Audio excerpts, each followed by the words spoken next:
ప్రభువునందు ప్రియమైన దేవుని సంఘమా, జూలై నెల 3వ తారీఖు క్రైస్తవులుగా మనకొక ప్రత్యేకత ఉన్నది. జూలై 3వ తారీఖు ఏమిటి యొక్క ప్రత్యేకత అంటే, ఈ రోజును ఇండియన్ క్రిస్టియన్ డేగా దానిని 2021 నుండి అబ్జర్వ్ చేయడం మొదలుపెట్టారు. ఎందుకు ఇలా అంటే, క్రీస్తు ఆరోహణమైన తర్వాత క్రీస్తు శకము 52వ సంవత్సరంలోనే యేసు ప్రభువారి శిష్యుడైనటువంటి తోమా మన దేశానికి రావడం జరిగింది. అంటే యేసు ప్రభువారు ఆరోహణమైన జస్ట్ 20 ఇయర్స్లోనే మన దేశానికి ఆ యొక్క రక్షణ సువార్త ప్రవేశించడం జరిగింది 52వ సంవత్సరం. కాబట్టి దానిని పురస్కరించుకొని జూలై 3వ తారీఖు ఇండియన్ క్రిస్టియన్ డేగా దానిని ఆచరిస్తున్నారు. యేసు భక్తి దివస్ అని దాన్ని పిలుస్తున్నారు. క్రీస్తు శకం 72వ సంవత్సరంలో తోమా గారు మన భారతదేశంలోనే క్రీస్తు కొరకు హతసాక్షిగా మరణించారు. కాబట్టి ఆ పరిశుద్ధిని యొక్క రక్తము మన దేశం మీద ఒలికింది. ఈనాడు భారతదేశంలో క్రీస్తు యొక్క జీవము గల సంఘము అది ఉన్నది. ఒకవేళ ప్రభుత్వ లెక్కలను బట్టి చాలా స్వల్పంగా ఉన్నప్పటికీ అంతరంగంలో చాలామంది యేసు ప్రభువారిని ప్రేమించేవారుగా, ఆరాధించేవారుగా వారు ఉంటున్నారు. కొన్ని నియమాలను బట్టి, పరిస్థితులను బట్టి చాలామంది బయటికి ఎక్స్పోజ్ చేసుకోలేనప్పటికీ కూడా వారి హృదయాలలో వారు యేసు ప్రభువును రక్షకునిగా ప్రతిష్ఠించుకున్నారు. కాబట్టి ఈ దినాన్ని బట్టి మనము దేవునికి వందనాలు చెల్లించాలి. ఈ సంవత్సరం దానికి ఒక థీమ్ కూడా ఇచ్చారు. ఆ థీమ్ ఏంటంటే, Christian contribution to human dignity, social justice and reform. ఈ సంవత్సరం ఏంటంటే ప్రత్యేకంగా హ్యూమన్ డిగ్నిటీ, ప్రతి వ్యక్తికి కూడా గౌరవాన్ని ఇవ్వాలి, వ్యక్తి గౌరవాన్ని కాపాడాలి. అలాగే సామాజికమైనటువంటి న్యాయాన్ని పెంపొందించాలి. పరిస్థితులన్నిటినీ కూడా, మన చుట్టూ ఉన్న పరిస్థితులన్నిటినీ కూడా మనము చక్కబరచాలి, సంస్కరించాలి అనేటటువంటి దాన్ని. కాబట్టి ఇది తోమా రాక వల్ల, ఆయన తెచ్చినటువంటి రక్షణ సువార్త వల్ల భారతదేశంలో ప్రవేశించింది. అలాగే ప్రస్తుత కాలంలో క్రీస్తు సంఘంగా, విశ్వాసులుగా మనము ప్రతినిధులుగా ఈ భూమి మీద ఉన్నాం. కాబట్టి మనము కూడా పరీక్షించుకోవాలి అని చెప్పి 3 ప్రశ్నలు ఇవ్వబడ్డాయి. ఒకటి ఏంటంటే, మన యొక్క విశ్వాసము ఇతర వ్యక్తుల యొక్క గౌరవాన్ని పెంపొందించేదిగా, కాపాడేదిగా ఉందా?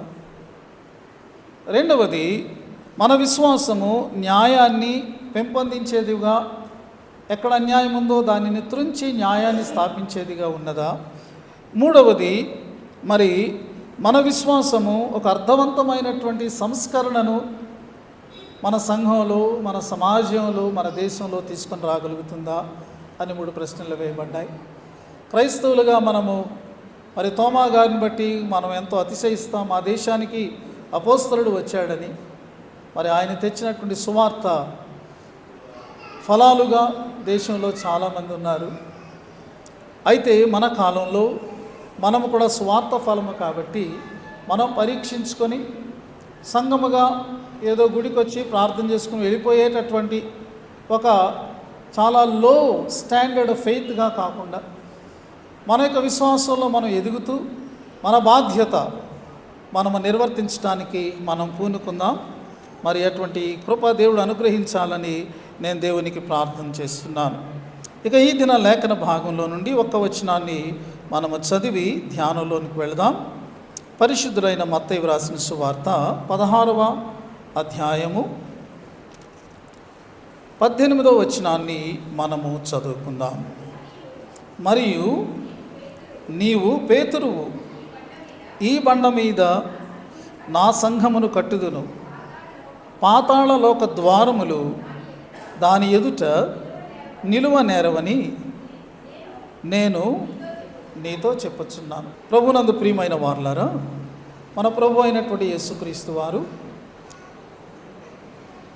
తన యొక్క పరిచర్య కాలంలో ఒక్కసారి మాత్రమే ఒక ఊరు వెళ్ళారు. ఆ ఊరు పేరు ఏంటంటే ఫిలిప్పుదైన కైసరయ. ఆ ఊరిలో ఏమి పరిచర్య చేశారో బైబిల్లో వ్రాయబడలేదు. కానీ అక్కడ ఒక ప్రాముఖ్యమైనటువంటి ప్రశ్నను ఆయన వేశారు. ప్రాముఖ్యమైనటువంటి తాను చేయబోతున్నటువంటి పనిని ఆయన అక్కడ ప్రకటించారు. ఆ ఊరి పేరు ఏంటంటే ఫిలిప్పుదైన కైసరయ.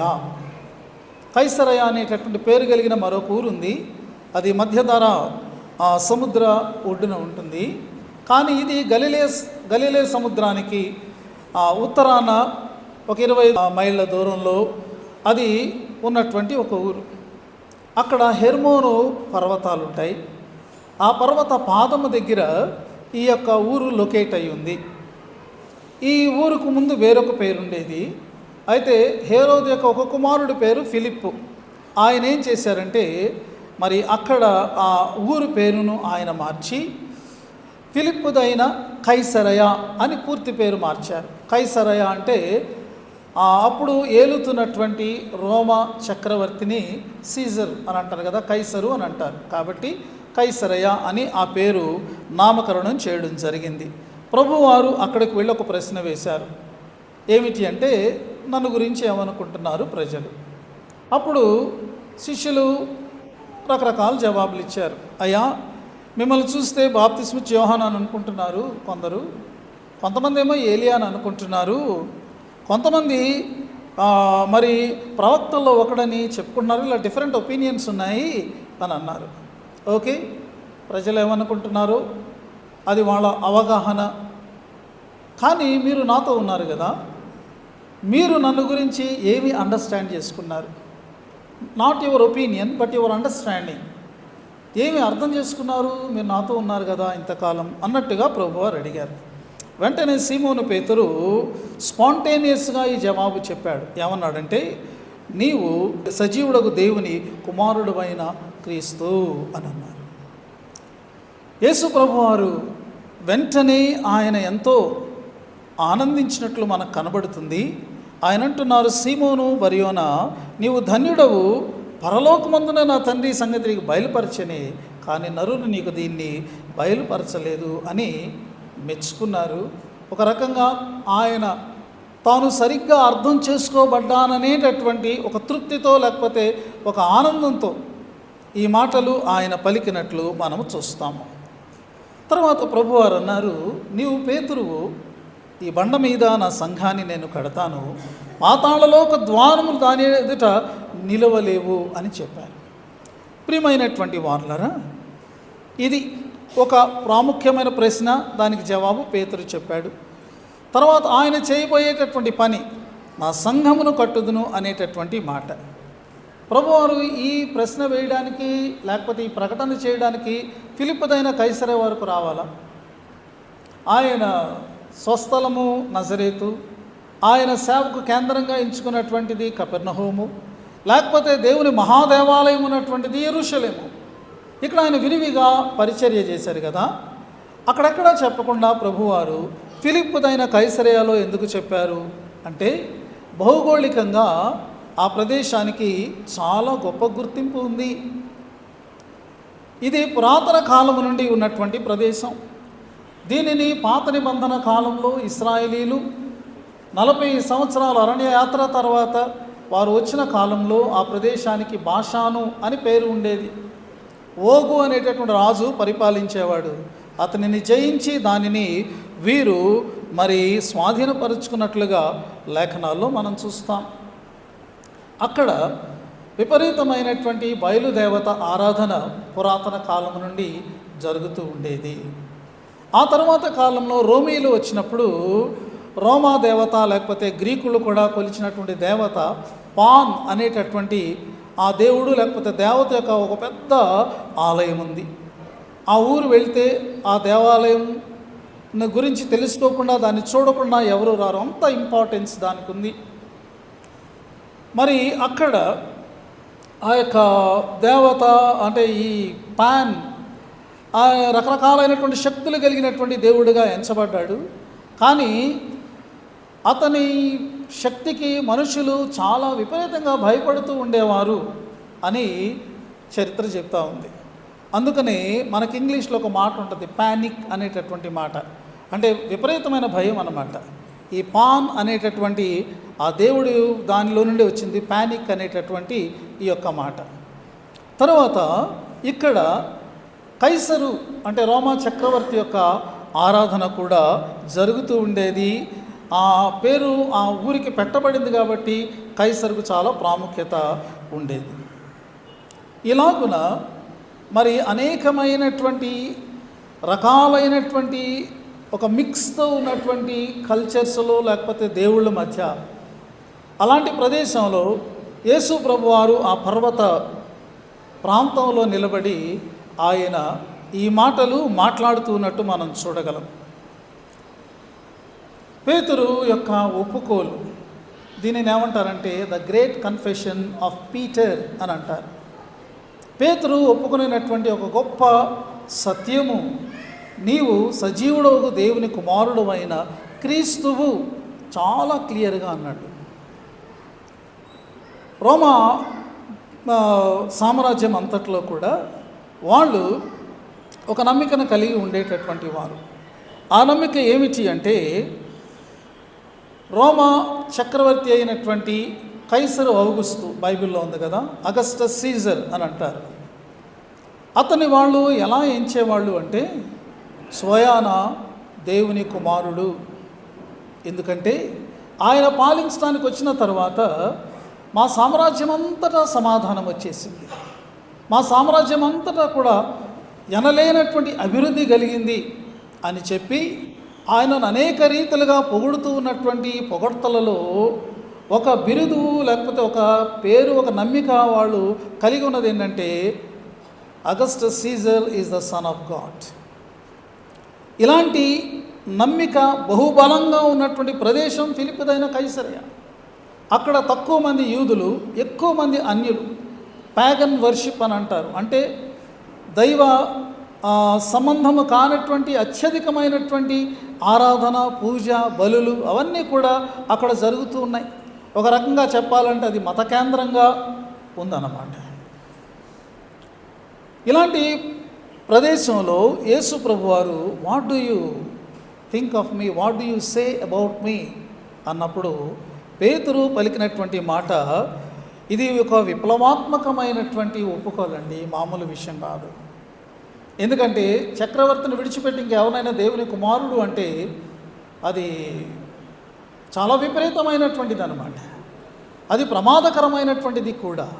కానీ పేతురు అంటున్నాడు, నీవు సజీవుడకు దేవుని కుమారుడు అయిన you are the son of the living God. నీవు స్వయాన దేవుడవు అనేటటువంటి భావం అందులో వ్యక్తమవుతుంది. దేవుని కుమారుడు దేవుడు కదా. నీవు ఎవరి కుమారుడివి అంటే సజీవుడకు దేవుని కుమారుడివి, లివింగ్ గాడ్ యొక్క living son. What a confession it is. ఎంత అద్భుతమైనటువంటి ఒప్పుకోలు.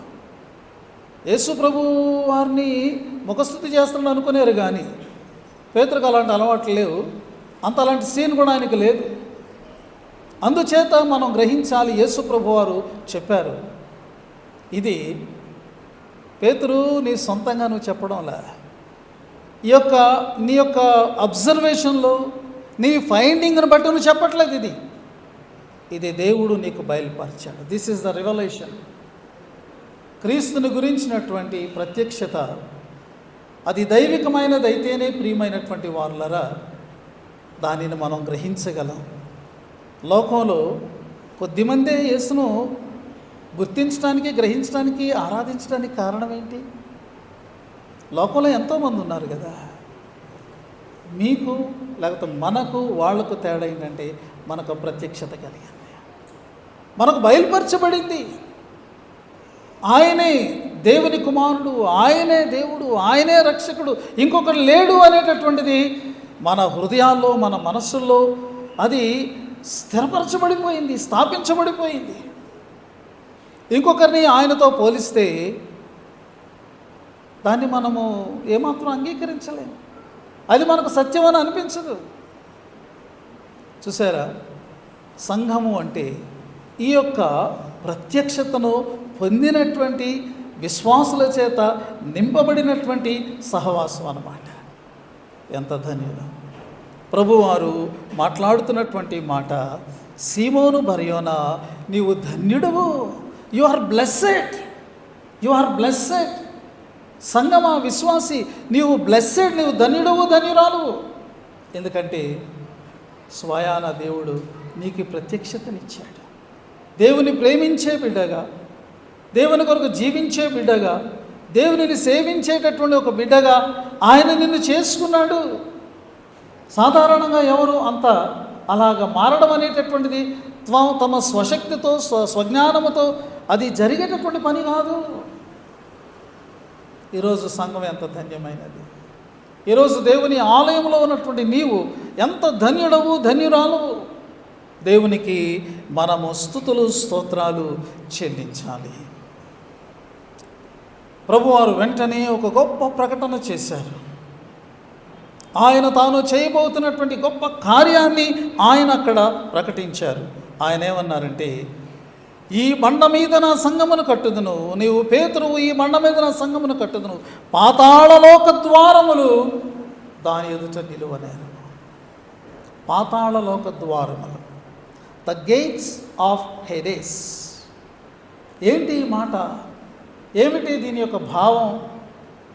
ఎందుకు ప్రభువారు ఈ మాటను ఇక్కడ ఆయన పలికారు అని మనం ఆలోచన చేస్తే, ప్రియమైన వారులారా, పాన్ అనేటటువంటి దేవుడు యొక్క ఆలయం ఉందని నేను చెప్పాను కదా, అది ఆ యొక్క కొండ దిగువన ఉండేటటువంటి దేవాలయం, గొప్ప టెంపుల్ అది. దాని వెనుక ఒక గుహ ఉంటుంది. ఆ గుహ లోపల ఒక చీలిక ఉంటుంది. ఆ చీలిక లోపలికి చూస్తే అంత అంధకారం, అది లోతైనటువంటి అగాధంలాగా ఉంటుంది. నాటి కాలంలో మనుషులు ఏమని నమ్మేవారంటే, ఇది ఈ క్రిందకు వెళితే ఆ అగాధం భూమి క్రింద లోకాలకు వెళుతుంది, అక్కడ ఆత్మలు ఉంటాయి. ఆత్మలను వీళ్ళు దేవతలుగా, దేవుళ్ళుగా భావించుకునేవారు. కాబట్టి నాటి కాలంలో ప్రజలు బలులను తీసుకుని వెళ్ళి ఆ చీలిక గుండా ఆ క్రింద ఉన్నటువంటి అగాధంలో వేసేవాళ్ళు. వారి నమ్మిక ఏంటంటే, ఆ దేవుళ్ళు లేకపోతే ఆత్మలు ఆ బలిని స్వీకరిస్తాయని, వారికి మేలు చేస్తాయని వారు నమ్మేవారు. కాబట్టి ఆ చీలికకు లేకపోతే ఆ గుహకు వాళ్ళు పెట్టినటువంటి పేరు ఏంటంటే పాతాళలోక ద్వారం. ఆత్మలు ఉండేటటువంటి స్థలాన్ని పాతాళము అని అంటారు.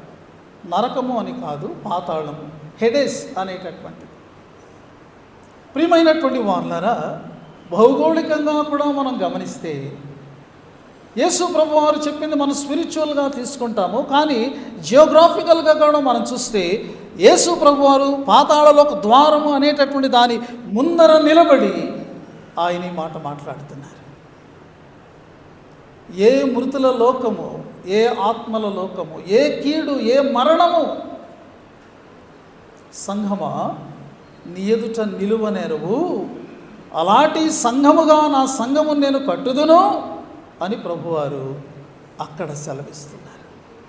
ఈ బండ మీద అని చెప్పినప్పుడు దానికి స్పిరిచువల్ మీనింగ్ ఉంది.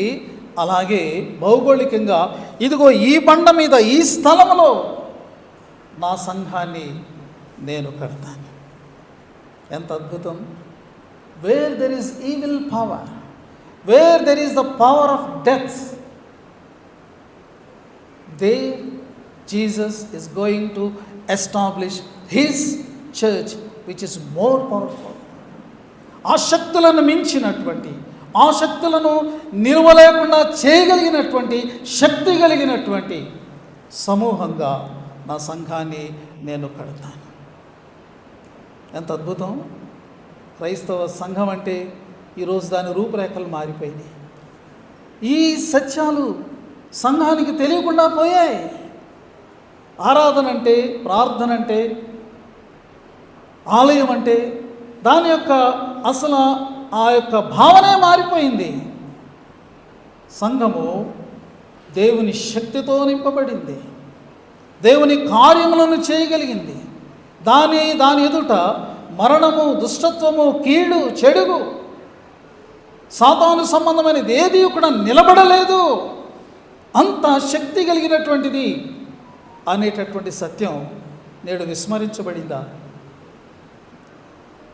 ఈ సత్యాన్ని గ్రహించలేక సంఘం అంటే మేము ఇదిగో ఇలాంటి శక్తితో దేవుడు మమ్మలను వాడుకోవాలని ఇష్టపడుతున్నాడని ఆ విషయాలు మర్చిపోయి లోక సంబంధమైనటువంటి చిన్న చిన్న తాత్కాలికమైనటువంటి విషయాలను బట్టి విడిపోతూ అభ్యంతరాలకు కారణమవుతూ అవమానపరుచుకుంటూ ఉన్నటువంటి సమూహంగా మారిపోయిందా సంఘం? మనం గమనించుకోవాలి. సంఘం యొక్క అసలు సిసలైనటువంటి ఉద్దేశం ఏంటి, దానికి రూపం ఏంటి, ఆ యొక్క స్థితిలోనికి తిరిగి మనం రావాల్సి ఉంటుంది. యేసు ప్రభువారు అంటున్నారు, పేతురు ఇలా చెప్పగానే సీమోను బర్యోనా అని పిలిచారు. యోహాను లేకపోతే యోనా కుమారుడు అయినటువంటి సీమోను అని పిలిచి నీవు పేతురువు అని అన్నారు. ఆ పేరు ఆయనే కదా పెట్టింది. పేతురు అంటే అర్థం రాయి కదండి. అంచేత రాయప్ప అని పేరు ఎక్కడైనా విన్నారా? రాయప్ప అంటే పేతురు అని అర్థం. అది అయితే అది రాయి, ఇట్స్ ఎ స్మాల్ స్టోన్, ఒక చిన్న రాయి. లేకపోతే దాన్ని పెబల్ అని కూడా అంటారు, గుళకరాళ్ళు ఉంటాయి కదా, అలాంటివి అన్నమాట. కొంతమంది ఏమనుకుంటారంటే పేతురు మీదే యేసుప్రభువారు సంఘం కట్టారని అనుకుంటారు. కానీ గమనించండి, ఆయన ఒక చిన్న రాయి మీద సంఘాన్ని కడతానని అనలా. ఆయన అన్నారు బండ మీద సంఘాన్ని కడతాను. బండ అంటే ఇట్స్ ఇమ్మూవబుల్, దానిని మనం ఏమాత్రం కదిలించలేం, అది స్థిరమైనటువంటిది. ఈ బండ ఏంటంటే పైకి కనబడుతున్నటువంటి పైన ఉన్నటువంటి బండ కాదు, భూమి లోపలికి దాని యొక్క మరి ఆ బండ లోపల నుంచి బయటకు వచ్చిందనమాట. పైన ఉన్నటువంటి బండనే మనం కదిలించలేకపోతే భూమిలోనే దాని యొక్క పునాది ఉన్నట్టయితే ఇట్స్ అన్షేకబుల్, ఏమాత్రము కూడా దాన్ని మనము కదిలించలేము. It is massive immovable rock, it is the bedrock అని అన్నారు. ప్రియమైనటువంటి వారలారా, ఇలాంటి శక్తివంతమైన అలాంటి బలమైన పునాది కలిగినటువంటిదిగా ఆయన కట్టబోయేటటువంటి సంఘం అది ఉంటుంది అని యేసుక్రీస్తు ప్రభువారు సెలవిచ్చినటువంటి విషయాలు మనం గమనిస్తూ ఉన్నాం. చూసారా, ఈ లొకేషన్ ఎంత ఇంపార్టెంట్. ఫిలిప్పుదైన కైసరయ అనేటటువంటి లొకేషన్ ఎంత ఇంపార్టెంటో మనం తెలుసుకుంటూ ఉన్నాం. అందుకే ప్రభువారు తన శిష్యులను అక్కడికి తీసుకుని వెళ్ళి ఆ ఒప్పుకోలు వాళ్ళు ప్రకటించినట్లు వారిని ప్రశ్నించి వారు సరైన అవగాహనను వారు ఎప్పుడైతే అక్కడ ప్రకటించారో అప్పుడు ఆయన మొట్టమొదటిసారిగా సంఘము అనేటటువంటి ఆ యొక్క కాన్సెప్ట్ని ప్రభువారు అక్కడ ప్రకటన చేస్తున్నట్లుగా మనము చూడగలము. పేతురు ఒక చిన్న రాయి. ప్రియమైనటువంటి వారలారా, మరి మన సంగతి ఏంటి? పేతురు ప్రభువారు పలికినటువంటి ప్రతి మాట చాలా బాగా, అంటే ఆయన చెప్పినటువంటి కాన్సెప్ట్స్ తాను తర్వాత కాలంలో గుర్తుపెట్టుకొని వాటన్నిటినీ కూడా తన పత్రికలో ఆయన పొందుపరిచాడండి. ఈరోజు మన యొక్క పత్రిక లేఖన భాగం పేతురు రాసిన పత్రికే. కాబట్టి మీరు పేతురు పత్రికలు చదివేటప్పుడు పేతురు పత్రికకు బేస్ ఏంటంటే అంతా కూడా యేసు ప్రభువారు మాట్లాడినటువంటి మాటలే. కాబట్టి ప్రతిదీ సువార్తలో ప్రభువారు మాట్లాడినటువంటి మాటలతో అది కనెక్ట్ అయి ఉంటుంది. ఆయన వ్రాసిన పత్రికలో మొదటి పత్రికలో 2వ అధ్యాయంలో 5వ వచనంలో ఏమని వ్రాయబడి ఉందంటే మీరు సజీవమైన రాళ్ళు. విశ్వాసులారా, మీరందరూ కూడా సజీవమైన రాళ్ళు. నేను ఒక్కనే రాయిని కాదు, మీరందరూ కూడా each and every believer is a stone, is a living stone అని అంటున్నాడు. అయితే ఈ స్టోన్ దేని మీద పెట్టబడుతుంది? మీరు ఒక రాయిగా ఉన్నప్పుడు ఆ రాయి యొక్క పని ఏంటి, లేకపోతే ఉద్దేశం ఏంటంటే మీరు ఒక మందిరంగా కట్టబడుతున్నారు. You are going to be built up as a spiritual temple. ఆత్మ సంబంధమైనటువంటి మందిరంగా మీరు కట్టబడుతూ ఉన్నారు. ఈ గోడలో మనం చూస్తే ఇటుకలు ఉంటాయి. ఆ ఇటుకలన్నీ కూడా సిద్ధపరచబడినటువంటి ఇటుకలని మనం తెలుసుకోవాలి. ఏ రాయిని పడితే ఆ రాయిని తీసుకొచ్చి పెట్టలేదు. ఏ నిర్మాణములో అయినా సరే రాళ్ళు సిద్ధపరచబడినవిగా ఉంటాయి. అయితే ఈ యొక్క మరి మందిరానికి మూలము అయినటువంటిది ఏంటి, దేనిని ఆధారం చేసుకుని ఇది నిర్మించబడుతుంది అంటే పేతురు రాసిన మొదటి పత్రిక 2వ అధ్యాయం 4వ వచనంలో సజీవమైన రాయియగు ప్రభువు అని వ్రాయబడి ఉన్నది. 4వ వచనం మనం మొత్తం చదువుకుంటే, మనుషుల చేత విసర్జించబడినను దేవుని దృష్టికి ఏర్పరచబడినది అమూల్యమును సజీవమునైన రాయియగు ప్రభు, యేసుక్రీస్తు ప్రభువు అని. ఇక్కడ కొన్ని పదాలు పేతురు వాడాడు. ఏమిటి అంటే ఈ రాయి మనుషుల చేత విసర్జించబడింది. అయితే మనుషులు విసర్జించిన ఈ రాయి దేవుని చేత ఏర్పరచబడింది. It's a chosen stone. కానీ మనుషులు దాన్ని గ్రహించక దానిని విసర్జించారు. ఇది అమూల్యమైనటువంటి రాయి. దీని యొక్క విలువను ఎప్పటికీ ఎవరూ కూడా వెలకట్టలేనటువంటిది. అంతేకాదు, ఇది మృతమైనటువంటి రాయి కాదు, ఇది సజీవమైనటువంటి రాయి. యేసు ప్రభువారు ఫిలిప్పుదైన కైసరయలో ఆయన తన యొక్క మరి ఆ విషయాలను ఆయన కంటిన్యూ చేస్తూ ఏమన్నారంటే, ఇదిగో మరి నేను అంటే లేకపోతే మనుష్య కుమారుడు ఆయన పెద్దల చేతికి అప్పగించబడతాడు, ప్రధాన యాజకుల చేతికి, శాస్త్రుల చేతికి ఆయన అప్పగించబడతాడు, అనేక హింసలు పొందుతాడు, ఆయన చంపబడతాడు, 3వ రోజున ఆయన తిరిగి లేస్తాడు. చూసారా, ఈ రాయిగా, మూలరాయిగా, తలరాయిగా ఉన్నటువంటి ఈ ప్రభు మనుషుల చేత విసర్జించబడ్డాడు. మనుష్యులు అంటే వాళ్ళందరూ కూడా అధికారులేనండి. వాళ్ళందరూ కూడా పవర్ కలిగినటువంటి వారు, ఇన్ఫ్లుయెన్స్ కలిగినటువంటి వారు. వీరే కదా యేసును మరి మరణానికి, సిలువకు అప్పగించినటువంటి వారు. అయితే మనుషులు గ్రహించలేదు. ఆయన దేవుని యొక్క తండ్రి యొక్క ఏర్పాటులో వచ్చినటువంటి వాడు, ఆయన దేవుని దృష్టికి ఏర్పరచబడినవాడు, చోజన్ స్టోన్.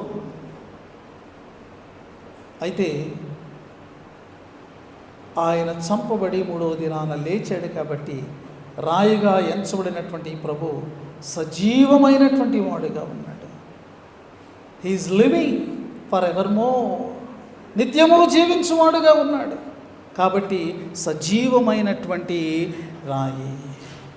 అందుచేత పేతురు తర్వాత ఏమంటాడంటే, విశ్వసించుచున్న మీకు ఆయన అమూల్యమైన వాడు. ఆయన కంటే అమూల్యమైన వాడు నీ జీవితంలో, నా జీవితంలో మరొకరు లేరండి. అంత విలువైన ప్రభువును కలిగి ఉండడం మనకు అదృష్టం. యేసును మన రక్షకునిగా, మన ప్రభువుగా, మన దేవునిగా, మన కాపరిగా, మన స్నేహితునిగా, మన సహోదరునిగా, మీరు చెప్పండి ఎన్నైనా, అలా కలిగి ఉండడం ఎంత భాగ్యం. విశ్వాసీ, నీవు భాగ్యవంతమైనటువంటి స్థితిలో ఉన్నావు.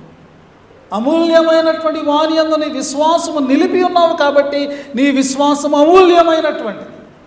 ఈ లోకంలో ఎవరికి అటువంటి విశ్వాసం, అందరు విశ్వాసులే దేవుని నమ్ముతున్నారు, కానీ సజీవమైన విశ్వాసం, అమూల్యమైన విశ్వాసం నీవు నేను కలిగి ఉండుట భాగ్యవంతమైనటువంటి విషయము కాదా? ఇలాంటి ప్రభు యొక్క టచ్లోనికి మనం వచ్చాం. విశ్వాసము ద్వారా మనం ఏమయ్యామంటే ఆ ప్రభు యొక్క స్పర్శలోనికి, ఆయనను ఆనుకొని, ఆయన మీద ఆనుకోబడే స్థితిలోనికి మనం వచ్చాం. ఎప్పుడైతే మన విశ్వాసం ద్వారా ఈ యొక్క పెద్ద మరి రాయి మీదకి వచ్చి ఈ చిన్న రాయికి వచ్చిందో, ఈ పెద్ద రాయిలో ఉన్నటువంటి జీవము ఈ చిన్న రాయిలోనికి వచ్చింది. అందుకనే మనలను కూడా సజీవమైన రాళ్ళు అని పిలిచారు. మనము నిత్య జీవానికి వారసులమైనటువంటి వారం. ఆయన సమృద్ధి జీవాన్ని ఇవ్వడానికి వచ్చి మనందరికీ ఆ జీవాన్ని పంచి ఇచ్చాడు. నేనే జీవం అని చెప్పినటువంటి ఆయన ఆ జీవాన్ని మనలోనికి ప్రవహింపచేశాడు. నిత్య జీవానికి మనను వారసులుగా చేశాడు సంగమ. కాబట్టి మనము ఇప్పుడు సజీవమైనటువంటి రాళ్ళు వలె మనము ఏర్పాటు చేయబడ్డాం. గ్రీకు భాషలో మత్తయి సువార్తలో వ్రాయబడినటువంటి రాయి వాడబడినటువంటి మాట వేరు, పేతురు పత్రికలో వ్రాయబడినటువంటి మాట వేరు. ఏంటా ఈ మాటలో ఈ పదాలకు డిఫరెన్స్ ఏంటా అంటే, పేతురులో వ్రాయబడినటువంటి రాయి అనే ఆ పదం యొక్క మూలం ఏంటంటే it is a prepared stone. అది చెక్కబడి ఆ యొక్క చక్కగా అమరడానికి వీలుగా రూపొందినటువంటి రాయి అన్నమాట. దేన్నో తీసుకొచ్చి అలాగా అలవకగా మధ్యలో ఆ గ్యాప్ ఉంది కదా అని దూర్ చేసినటువంటిది కాదన్నమాట. యేసుక్రీస్తు ప్రభు విషయంలో కూడా ఆయన సజీవమైన రాయి అని చెప్పినప్పుడు ఆయన అది ఒక షేప్కిలో ఉన్నటువంటి రాయ. పాత నిబంధనలో యెషయా కూడా రాస్తాడు, ఇది పరిశోధించబడిన రాయి, పరీక్షించబడిన రాయి. యేసు ప్రభువారు తన సేవాకాలంలో తన శిలువ సమయంలో ఆయన ఇదిగో అన్నిటి గుండా వెళ్ళి ఆయన పరిశోధించబడి నిరూపించబడి మూలరాయిగా ఆయన చేయబడ్డాడు. విశ్వాసి నీవు నేను కూడా చెక్కబడతాం, దాన్ని గుర్తుపెట్టుకో. చెక్కబడకపోతే దేవుని మందిరంలో మనము ఒక రాయి వలె అమర్చబడడానికి మనకు అవకాశం ఉండదు. యేసు ప్రభువారు అన్నారు, ఎవడైనా నన్ను వెంబడింపకోరిన ఎడల వాడేం చేయాలి? తన సిలువనెత్తుకొని నన్ను వెంబడించాలి. వాడు తను తాను ఉపేక్షించుకోవాలి. దీని అర్థమంతా ఏదో శ్రమల్లోకి వెళ్ళిపోమని కాదు. You must come under the discipline of the cross. సిలువ సంబంధమైనటువంటి ఆ క్రమశిక్షణలోనికి నీవు రావాలి. ఎప్పుడైతే ఆ క్రమశిక్షణలోనికి వస్తావో నీవు ఒక సరి అయినటువంటి ఆకారమును పొందేటటువంటి ఒక రాయిగా నీవు మలచబడతావు. అలా మలచబడినప్పుడు ఆ మందిరంలో ఒక సజీవమైన రాయిగా నీవు నీ స్థానాన్ని అలంకరిస్తావు.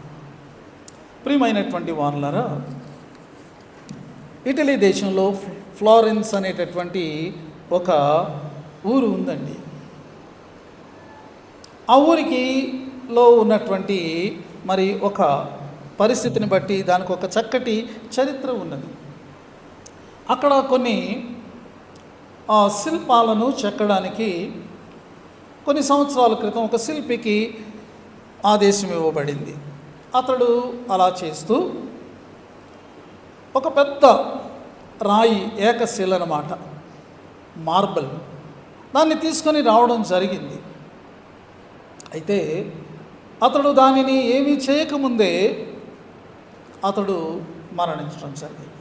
ఆ తర్వాత దాదాపు 26 సంవత్సరాలు అది తృణీకరించబడినటువంటిదిగా, నెగ్లెక్ట్ చేయబడినటువంటిదిగా అలాగా పడి ఉంది. ఆ తర్వాత ఆ కాలంలో ఒక ప్రముఖమైనటువంటి శిల్పకారుడు, ఆయన పేరు ఏంటంటే మైఖేలాంజెలో. ఆయన కోరుకున్నాడు, ఇది ఇలా పడి ఉంది కదా, దీన్ని నాకు ఇస్తే నేను దీంతో ఏదైనా చేస్తాను అని చెప్పి అతడు మరి కోరి దాన్ని తీసుకున్నాడు. 1501 సంవత్సరంలో తన ఉలిని సుత్తిని తీసుకొని అతడు దానిని మలచడం మొదలుపెట్టాడు. 4 సంవత్సరాలు ఒక అద్భుతమైనటువంటి కళాఖండాన్ని అతడు సృష్టించాడు. దానిని అతడు అక్కడ ఒక ప్రత్యేకమైన స్థానంలో నిలిపాడు. ఏకశిల. దాని యొక్క ఎత్తు ఎంత అంటే 17 అడుగుల ఎత్తు, చాలా పెద్దదన్నమాట. నేడు ప్రపంచం నలుమూలల నుండి కూడా మిలియన్ల కొలది ప్రజలు ఇటలీలోని ఫ్లారెన్స్ అనేటటువంటి ఈ పట్టణానికి వారు ప్రయాణం చేసి వెళ్తున్నారు. ఎందుకంటే ఈ శిల్పాన్ని చూడడానికి. ఆ శిల్పం పేరేంటంటే డేవిడ్, దావీదు, బైబిల్లో ఉన్నటువంటి దావీదు. ఎంత అతడు ఆ కాలానికి, ఆ పరిస్థితులకు, ఆ దేశానికి, వారు ఎదుర్కొన్న పరిస్థితులకు తగినట్టుగా ఆ శిల్పాన్ని చెక్కాడంటే అతని యొక్క మనసులో ఉన్నటువంటిది ఏంటి అంటే, కరెక్ట్గా గొలియాతు మీద ఇతడు దావీదు వెళ్ళే ముందు అతడు తాను సిద్ధపరచుకుంటున్నటువంటి ఎక్స్ప్రెషన్ అందులో పెట్టాడనమాట. ఆ ఎక్స్ప్రెషన్ పెట్టాడు. గొలియాతు ఎంతో పెద్దోడు, యుద్ధవీరుడు, శూరుడు. ఇతడు చిన్న బాలుడు, అతని ముందు ఎక్స్పీరియన్స్ లేదు. అలాంటప్పుడు ఎలా ఉంటుంది మనసు కదా? కాబట్టి దేవుని మీద విశ్వాసం ఉన్నప్పటికీ అతను అంచనా వేసుకుంటున్నట్టుగా ఉన్నటువంటి ఆ యొక్క శిల్పం. ప్రియమైనటువంటి వారులారా, ఒక శిల్పి మరి ఒక అలాగా తృణీకరించబడి పడవేయబడి అది ఒకవేళ ఏం పనికిరాదు అన్నట్టుగా ఉన్నటువంటి ఒక రాతిని శిల్పంగా మార్చగలిగితే, అలాంటి శిల్పులను సృష్టించినటువంటి మహా గొప్ప శిల్పి మన దేవుడు. మనలను తన కొరకు ఎంత అందంగా ఆయన మలుచుకోగలడు. తన యొక్క మందిరంలో మనము కరెక్ట్గా ఫిట్ అవునట్టు. దేవుని మందిరంలో నీకు ఒక ప్లేస్ ఉంది, అది నువ్వు మాత్రమే ఫిల్ చేస్తావు, దాన్ని ఇంకొకరు ఫిల్ చేయలేరు. అంటే నీకు చాలా ప్రాముఖ్యత ఉందన్నమాట. దానిని ఫిల్ చేయడానికి దేవుడు ఆయన నిన్ను చెక్కుతూ ఉన్నాడు. దేవుని యొక్క చేతులోనికి వెళితే ఆయన నిన్ను చెక్కుతాడు. వ్రాయబడి ఉంది ఇదే వాక్యంలో, కొంతమంది అంట వాక్యానికి అవిధేయులై తొట్టిల్లుచున్నారట. వాక్యానికి నువ్వు అవిధేయత చూపిస్తే నువ్వు తొట్టిల్లిపోతావు.